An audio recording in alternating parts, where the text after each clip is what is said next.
What happens when the supposed safety of your own home shatters in the dead of night, leaving behind nothing but frantic whispers and a terrifying 54-day mystery? On the chilling evening of February 1st, Nancy Guthrie vanished without a single trace from her peaceful residence in the foothills of Tucson, Arizona. As the clock mercilessly ticks past the 54-day mark, the desperation of her family and the relentless pursuit by law enforcement prove that this is far from a forgotten tragedy. This investigation is a raging, active fire, and the deeper detectives dig, the darker and more twisted the secrets become. But what if the nightmare didn't actually begin on February 1st, and a predator was watching long before the attack? Detectives and the FBI have recently zeroed in on a highly specific, seemingly random date, January 11th. Federal agents are actively knocking on doors, urgently demanding neighborhood surveillance footage from that exact Tuesday. Even the Guthrie family, in a heartbreaking official statement, pointed directly to this very day. Experts are now entirely convinced that January 11th was ground zero, the day the abductors stalked the quiet neighborhood, meticulously surveying their target and laying the groundwork for a flawless crime. How does a kidnapper pull off the impossible, rendering modern home security absolutely useless?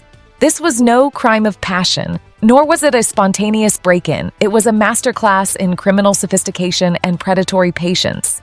The phantom who crept onto Nancy's porch knew the exact blind spots of the property. In the chilling surveillance footage, you can literally watch the suspect deliberately contort their body, hiding their face and perfectly dodging the camera's unblinking gaze. They knew the layout, they knew the visual angles, and they were terrifyingly prepared for exactly what they came to do. Could a silent, invisible weapon be the reason nobody in the neighborhood heard a single thing during the abduction? Law enforcement whispers point to the deployment of a terrifying piece of modern technology, a radio frequency jammer. By activating this pocket-sized device, the attackers could instantly sever local Wi-Fi connections and digitally blind the surrounding security cameras. They didn't just break into a house.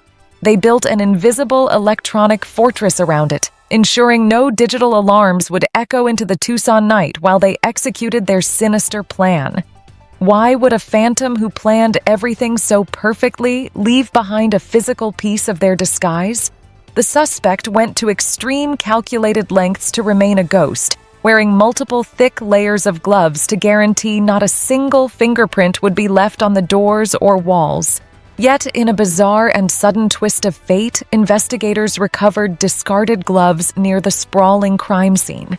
These silent, synthetic witnesses are now in the secure hands of forensic scientists, holding microscopic DNA secrets that could ultimately tear this entire case wide open. How do you move an incapacitated adult out into the dark without triggering a massive, neighborhood-waking commotion? The horrifying answer is carved directly into the dirt outside Nancy's home. Detectives discovered fresh drops of blood staining the porch, painting a grim picture of a sudden, violent struggle at the threshold. But exactly where the blood trail abruptly ends, two deep, parallel wheel tracks begin. The wheelbase perfectly matches a heavy-duty dolly or a medical wheelchair. The tragic, inescapable reality?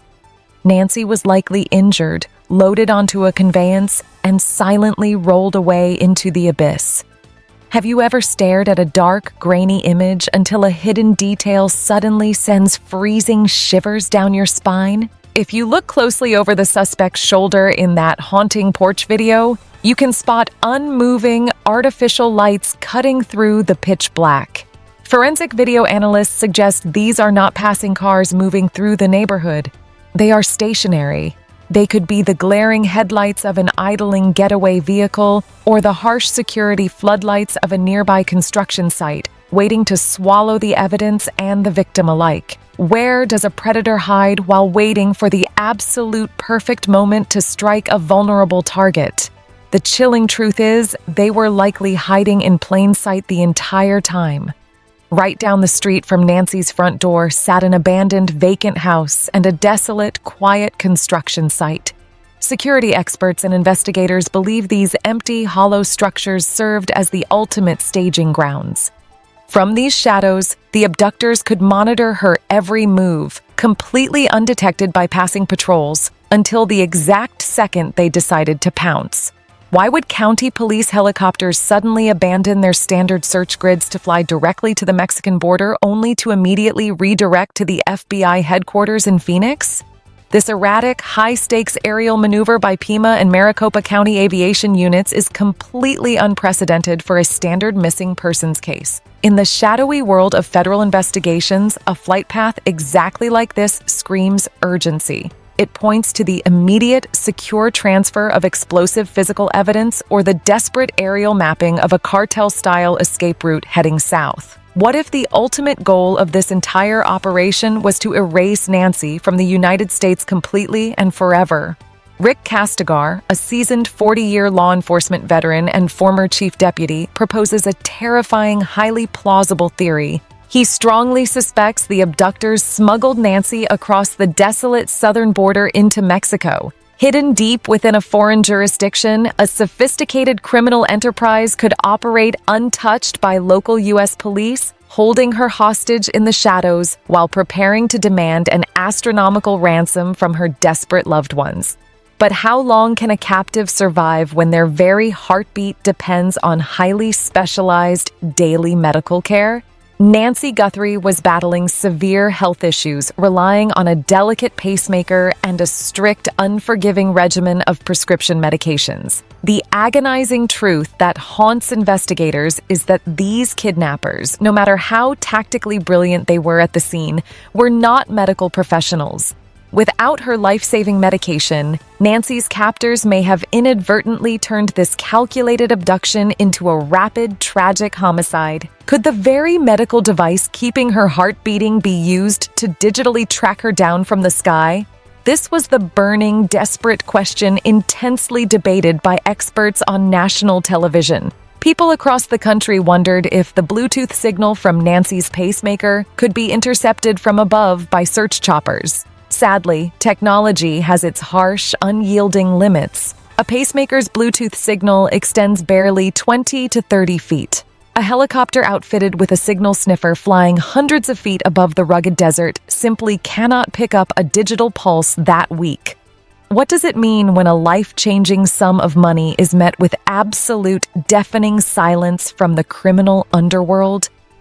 The Guthrie family has desperately offered a staggering $1.2 million reward for Nancy's safe return.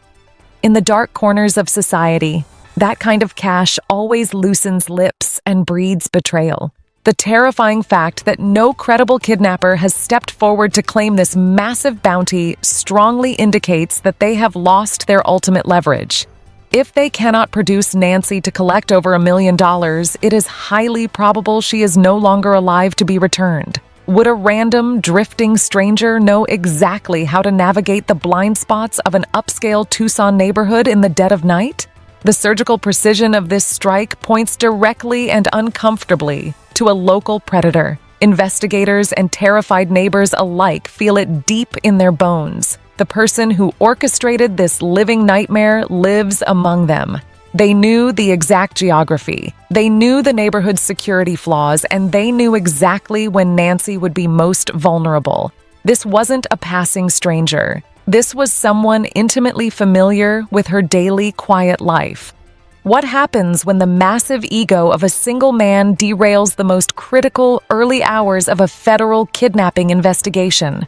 Rick Castigar didn't mince a single word when dissecting the leadership of his former subordinate, Sheriff Chris Nanos. Castigar paints a deeply concerning, frustrating picture of an arrogant, micromanaging bully who stubbornly refused crucial outside help during the golden hours of the search. Experts overwhelmingly argue that had there been a unified, collaborative federal task force from minute one, the outcome might have been drastically different. How can the public trust a law enforcement leader who actively works in the shadows to conceal his own disgraceful past?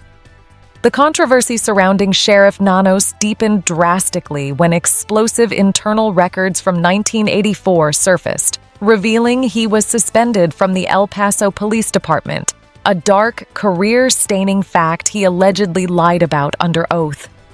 When the man leading the desperate charge to find a missing woman has a history wrapped in perjury and professional deception, the entire integrity of the investigation is thrown into a dangerous tailspin. How do you say goodbye to a mother when you have absolutely no grave to visit and no closure to hold on to? The sheer, unadulterated agony of the Guthrie family is palpable in their latest, tear-soaked public statement. They confessed that they cannot grieve, cannot find peace, and are permanently trapped in a waking nightmare.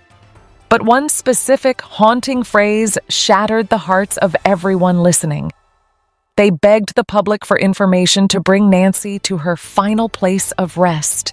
With those tragic, heavy words, the family is bravely, heartbreakingly accepting that their mother is likely gone forever.